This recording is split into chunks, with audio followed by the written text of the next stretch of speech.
ఈ రకమైనటువంటి దాన్ని ప్రచారం చేసేటువంటి ప్రయత్నం జరుగుతోంది. అసలు వాస్తవం ఏం జరుగుతుంది, అసలు వాస్తవ పరిస్థితి ఏంటి? శ్రీహరి, రాజధాని రైతులకు సంబంధించి రాష్ట్ర ప్రభుత్వం అంటే ముఖ్యంగా కూటమి ప్రభుత్వం అధికారంలోకి వచ్చిన తర్వాత పలు చర్యలు తీసుకుంటుంది. రాజధాని నిర్మాణం పూర్తిగా నిలిపివేసిన వైసీపీ సర్కారు, అదేవిధంగా 3 రాజధానులతో 3 ముక్కలాటిన రాష్ట్ర ప్రభుత్వం అప్పట్లో దానిపై రాష్ట్ర ప్రజలు కూడా తీవ్ర వ్యతిరేకత వ్యక్తం చేయటమే కాకుండా తీవ్ర ఆగ్రహావేశాలు కూడా వ్యక్తం చేశారు. దీంతో 3 ప్రాంతాల్లో కూడా ఎక్కడైతే విశాఖపట్నం, విజయవాడ, అదేవిధంగా కర్నూలు, ఈ 3 ప్రాంతాల్లో కూడా వైసీపీ ప్రభుత్వానికి వ్యతిరేకంగా తీర్పు ఇచ్చారు. ఈ నేపథ్యంలోనే రాష్ట్ర ప్రభుత్వం ముఖ్యంగా కూటమి ప్రభుత్వం మా అధికారంలోకి రాకముందు ఒకే రాష్ట్రం ఒకే రాజధాని అని చెప్పింది. అందుకు అనుగుణంగానే 3 ప్రాంతాల్లో కూడా ప్రజలు తిరుగులేని తీర్పు ఇచ్చి 93% స్ట్రైకింగ్ రేటుతో గెలిపించారు. అందువల్లనే రాష్ట్ర ప్రభుత్వం కూటమి ప్రభుత్వం అధికారంలోకి వచ్చిన వెంటనే తాము రాజధానిని పునర్నిర్మిస్తామని చెప్పి ఇప్పటికే 53,000 కోట్ల రూపాయలతో టెండర్లు పిలవటమే కాకుండా రుణాలను కూడా తీసుకొచ్చింది. ఈ నేపథ్యంలోనే రాష్ట్ర ప్రభుత్వం ప్రధానమైన అంశం ఏంటంటే ఇప్పుడు రాజధాని నిర్మాణం శరవేగంగా సాగుతుంది.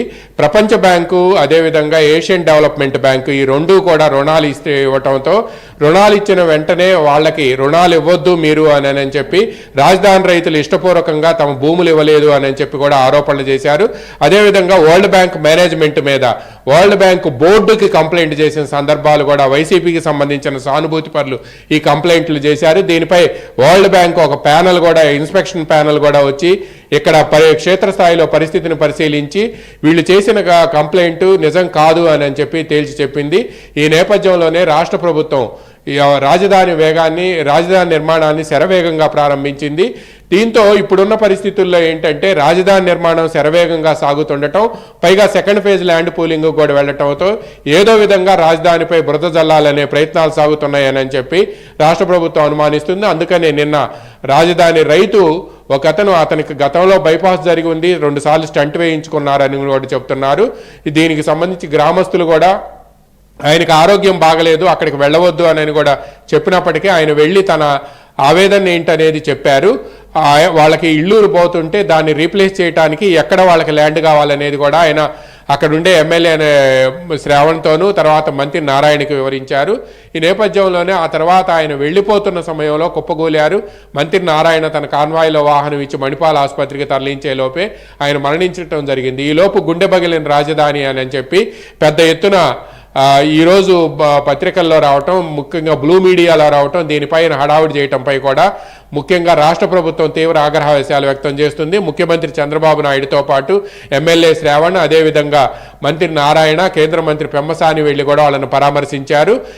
ఇటువంటి పరిస్థితుల్లో ఈ విధంగా బ్లూ మీడియా ప్రచారం చేస్తుంది అని కూడా ముఖ్యమంత్రి చంద్రబాబు నాయుడు ఆగ్రహావేశాలు వ్యక్తం చేయటమే కాకుండా ఆయన కూడా నేరుగా మాట్లాడారు. ఈ వార్త వెనకాల అమరావతి రైతుల పట్ల నిజంగా ప్రేమ ఉందా, లేకపోతే ఆ రకంగా కపట ప్రేమను చూపిస్తూ వాళ్ళని రెచ్చగొట్టేటువంటి ప్రయత్నమా, లేకపోతే మొత్తం కూడా ఓవరాల్గా ఈ రకంగా తయారు చేశారని చెప్పి రాష్ట్ర ప్రజలకు కానీ రైతులను కానీ లేకపోతే మిగిలినటువంటి వారిని తప్పుదట్టు పట్టించేదానికే ఇవి చేస్తున్నారా, లేకపోతే నిజంగా ఇది చిత్తశుద్ధి ఏమన్నా కనిపిస్తోందా అసలు ఈ అంశంలో? వైసీపీ ప్రభుత్వ హయాంలో దాదాపుగా 360 మంది రైతులు మరణించారు.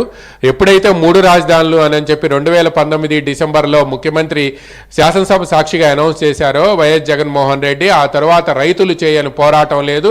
రాష్ట్రంలో మొట్టమొదటిసారిగా అప్పుడున్న వైసీపీ ప్రభుత్వానికి వ్యతిరేకంగా రోడ్డెక్కింది కూడా రాజధాని మహిళలే. వాళ్ళు దేవస్థానం టు న్యాయస్థానం టు దేవస్థానం అని, అదేవిధంగా వెంకటపాలెం టు వాళ్ళు శ్రీకాకుళం అని చెప్పి ఏదైతే యాత్రలు చేశారో ఈ యాత్రల సమయంలో కూడా వాళ్ళని రాచి రంపాన పెట్టడమే కాకుండా అడుక్కో కేసు పెట్టుకుంటూ వెళ్ళారు. ఈ రోజు కూడా కోర్టుల చుట్టూ రాజధాని మహిళలు తిరుగుతున్నారంటే వైసీపీ ప్రభుత్వ హయాంలో వాళ్ళు ఏ విధంగా ఇబ్బందులు పడ్డారనేది రాష్ట్ర ప్రజలందరికీ తెలిసింది. ఈ నేపథ్యంలోనే ముఖ్యంగా రాష్ట్ర ప్రభుత్వం ఇప్పుడు రాజధాని నిర్మాణాన్ని శరవేగంగా ప్రారంభించడం, నిర్మాణ పనులు కూడా అన్ని కాంట్రాక్ట్ సంస్థలు కూడా ఫీల్డ్లో గ్రౌండ్ చేయటంతోనే రాజధానిపై ఏదో విధంగా బురద జల్లాలనే ప్రయత్నమే జరుగుతుందని కూడా కూటమి ప్రభుత్వం అనుమానిస్తుంది. శ్రీహరి, రైట్, మీరు లైన్లో ఉండండి. ఒకసారి శిరీష గారు కూడా మనతో జాయిన్ అయ్యారు. సో అమరావతి రైతుల ఉద్యమంలో పాల్గొన్నారు. అప్పుడు ఎదురైనటువంటి పరిస్థితులు వారికి తెలుసు, కేసులతో పాటుగా అనేక వేధింపులకు కూడా లోనయ్యారు. ఇప్పుడు జరుగుతున్నటువంటి పరిస్థితి కూడా తెలుసు, ఇప్పుడు రైతులు ఏం ఎదుర్కొంటున్నారో తెలుసు, లేదా వారికి ఉన్న సమస్యలు ఏంటో తెలుసు, వారికి ఏం చేయాలనేటువంటి విషయం కూడా తెలుసు. ఈ నేపథ్యంలో రైతులకు సంబంధించిన విషయం పైన ప్రస్తుతం జరుగుతున్నటువంటి ప్రచారం, లేకపోతే బ్లూ మీడియాలో ఇస్తున్నటువంటి వార్తలు, లేకపోతే వారు చేస్తున్నటువంటి సోషల్ మీడియాలో వైసీపీ సంబంధించినటువంటి